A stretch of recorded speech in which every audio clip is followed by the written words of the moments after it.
Buenas tardes. El equipo está conformado por Diego Alberto, José Daniel y Rodrigo y su servidor Cosme Maro. Y hoy vamos a explicar un poco acerca de los módulos fotovoltaicos. Bueno, lo primero que tenemos que saber es qué es la energía fotovoltaica. La energía fotovoltaica es aquella energía que es obtenida al convertir la luz solar en electricidad, empleando tecnología que usa como, bueno, su base el efecto fotoeléctrico. Esta energía puede ser utilizada para suministrar, pues, únicamente a una casa, o si se desea, se puede producir en masa en plantas fotovoltaicas para abastecer pueblos o ciudades. ¿Cómo funciona la energía fotovoltaica? Bueno, la energía fotovoltaica principalmente la producen las celdas fotovoltaicas. Estas están formadas por dos láminas delgadas de distintos materiales. La primera es de silicio tipo P, que tiene una menor carga de electrones, y la otra es de tipo N, que tiene una mayor carga de electrones. Estas láminas, cuando entran en contacto con la radiación del Sol, provocan que los electrones comiencen a moverse entre la unión que separa estas dos placas. Esto acelera los electrones y crea un flujo de estos mismos, generando la energía eléctrica. También estas celdas pueden estar conectadas en serie o en paralelo según el voltaje que se requiera a lo que se le quiera suministrar energía. ¿Cuánto se produce a nivel mundial? Bueno, en el 2020, el porcentaje de energía eléctrica total a nivel mundial generado por los módulos fotovoltaicos fue de 3,26%. Esto en comparación a lo de México, que es de solo, bueno, que es igual del 3,42% a nivel, pues, nacional. Es un porcentaje un poco bastante bajo, o eso sí, es un porcentaje bajo. Además, México a finales de marzo de 2020, pues, logró producir 5.510 megawatts de esta energía.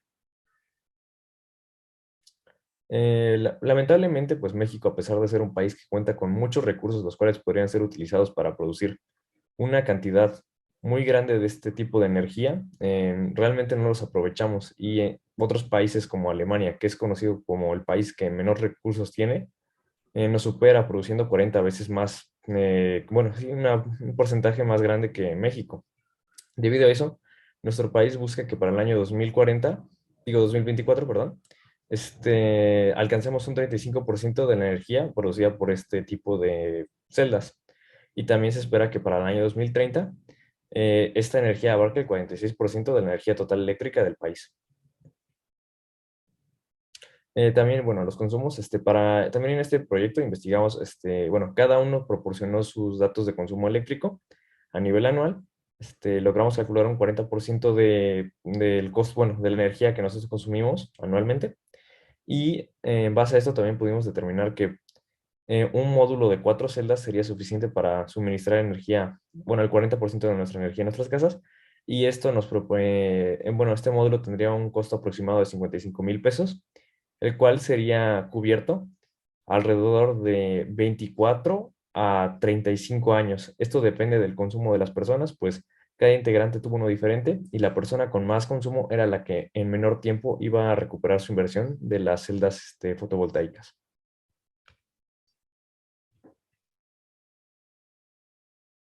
Para tener un mejor entendimiento de cómo funcionan las celdas fotovoltaicas, se realizaron diferentes simulaciones en el programa de Multisim. Se simularon diferentes casos. El primero fue un módulo fotovoltaico de 6 celdas conectadas en serie. El segundo fueron dos módulos de 6 celdas fotovoltaicas conectadas en paralelo. El tercero fueron dos módulos fotovoltaicos conectados en serie y por último dos módulos fotovoltaicos conectados en serie y afectados por una sombra. Es decir, que el voltaje era menor en este caso. Como se puede observar, ahí está en la imagen de la izquierda, es el módulo simulado en Multisim con la fuente de alimentación y las 6 celdas fotovoltaicas.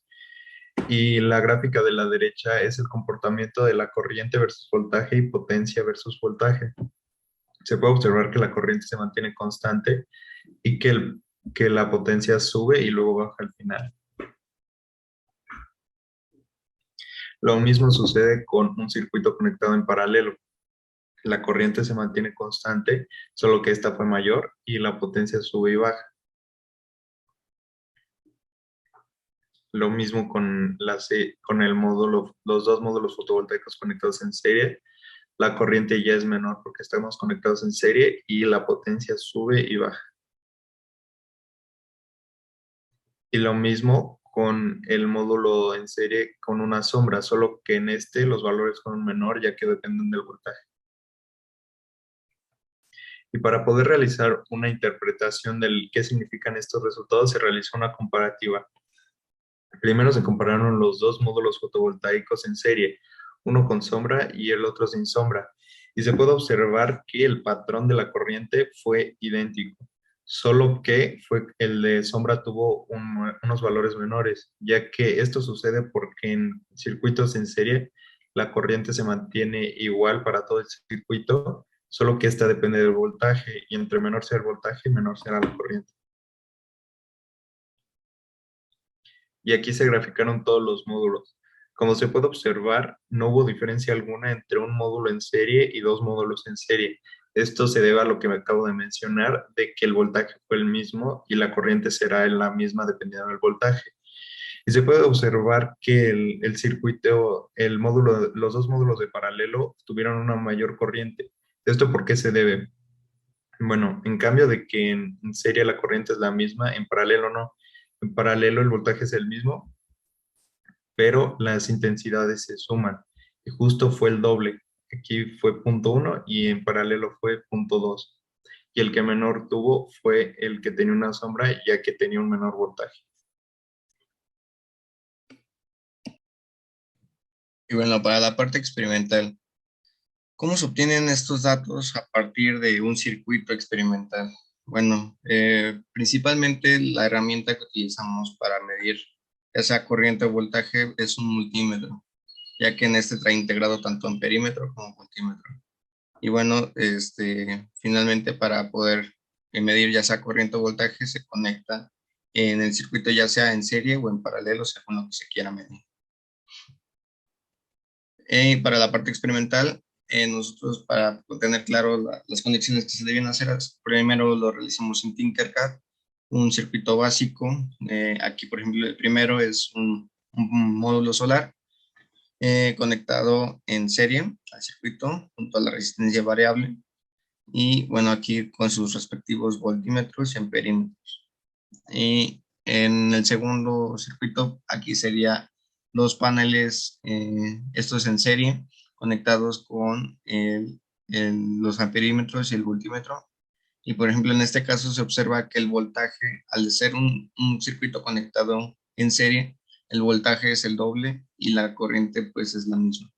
Y cuando se conecta los dos módulos solares en paralelo, lo que pasa es que la corriente es el doble y el voltaje pues sigue siendo de 3 volts según los fuentes.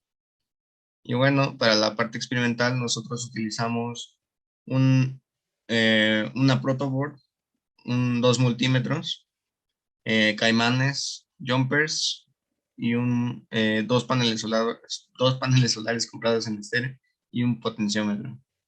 Y bueno, finalmente aquí está la evidencia de lo que hicimos experimentalmente. Y finalmente, pues obtienen los datos, se van capturando los datos, se llenan en una hoja de Excel y finalmente, pues se grafican estos datos para ver el comportamiento de las corrientes según el voltaje eh, con respecto a cada experimento. El primero es para un módulo en serie y pues se puede ver, hay que entender que cuando hacemos algo experimental compararlo contra algo, una simulación, los datos tienden a cambiar bastante, puesto que pues pueden ser afectados por distintos factores.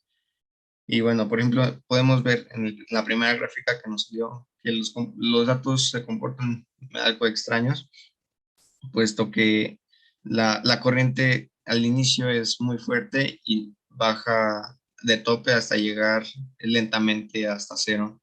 Y pues la potencia tiene un comportamiento similar. De igual manera, para el segundo circuito, que son los dos módulos conectados en serie, podemos observar, al igual que como mi compañero Rodrigo mencionó, la corriente se comporta constante y al final decrece, mientras que la potencia sube hasta obtener un máximo punto de eficiencia y al final decrece. el siguiente circuito fue con los dos paneles solares conectados en paralelo y podemos ver cómo es que la corriente tiende a disminuir y la potencia es inversamente proporcional hasta que aquí, por ejemplo, tiene el mismo comportamiento hasta decrecer junto con la corriente. Y finalmente, este es el último experimento que fue con los dos módulos en serie, simplemente, pero se le afectó ya que al tener una sombra dentro de un panel solar, pues no produce los 6 volts que debería de obtener. Entonces, por lo tanto, también la corriente disminuye. Y pues se puede observar que el comportamiento es algo irregular, entonces no da lo mismo que como si fueran conectados en serie sin ningún problema. Y finalmente, considero que esta es la gráfica más importante, puesto que se compara dos módulos en serie contra dos módulos en serie con sombra, y se puede observar que el comportamiento de la corriente es prácticamente el mismo, simplemente que con valores diferentes, puesto lo que ya había mencionado Rodrigo, es que si no le llega el suficiente voltaje, entonces la intensidad va a bajar, pero pues prácticamente es el mismo comportamiento. Finalmente, concluimos que es importante estar informado sobre los circuitos y cómo estos conforman a los componentes que se usan para la generación de energías renovables, ya que actualmente la mayoría de los países utilizan los combustibles fósiles para generar su energía, lo cual únicamente ha traído consecuencias negativas como pueden ser el calentamiento global y excesos de contaminación en países como México. Si en el futuro seguimos con estas tendencias, las generaciones del futuro van a vivir en un planeta prácticamente inhabitable, por lo que es indispensable que adaptemos las energías renovables en su totalidad a lo largo de todos los países del mundo. Consideramos que en México es importante que aprovechemos todos los recursos posibles, principalmente los de la energía fotovoltaica, ya que México cuenta con un gran potencial debido a las condiciones con las que cuenta nuestro país. Una ventaja que tiene esta energía es que se puede instalar en cantidades muy grandes con una planta generadora de energía, tanto como en lugares más reducidos como viviendas privadas, en las cuales con un solo par de paneles solares se podría abastecer toda la energía que consumen diariamente.